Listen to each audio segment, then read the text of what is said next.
My background is in sports medicine and athletic training. So I went to undergrad, graduate school. I even went and did a sports medicine residency to get training in the operating room.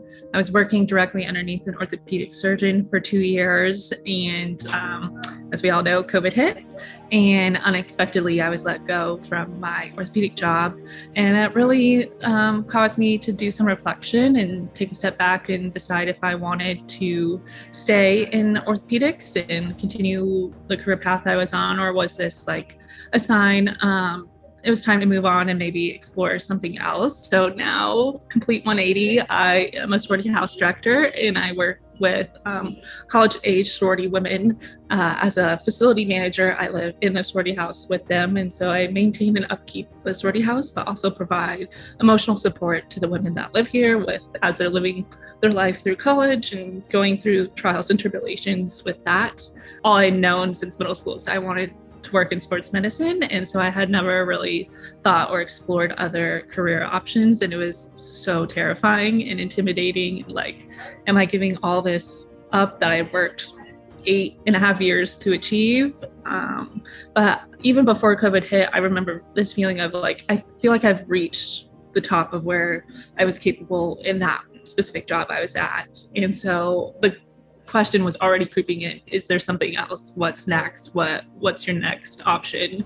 Luckily, like, just randomly found Kelly through our mutual network, and she started working with me and really asked some tough questions and delved into my passions and what my true joy was. You know, I'm just invested in these college women's lives and their hurts and troubles and stressing and all the tests that they go through. And I sit on the couch and listen to them get boyfriends or listen through breakups or whatever is happening. And like, I live at my job. And so, we're all a cohesive unit, and we just work to better each other and make sure I want to provide the best experience possible for them. And I get to see and work with the women in their lowest, hardest, most stressful points. But then I also get to like celebrate all the amazing accomplishments and how much hard work they put into their journey here, and just appreciate them during that time. I just am so happy. I feel fulfilled. I love what I do every day. Amazing college women. Like, I couldn't have asked to be in a better position and role. Like, I'm just the luckiest girl in the world. It's okay if your passions change. Well, and your passion should change or can change. Like, that's okay. I know this is so cliche, but like, you don't have to fit the society mold, right? Like, I'm 29, almost 30, single, and I live with 20 college women, and I love it. Like, it's so unique. You don't know what could be better if you don't take the risk.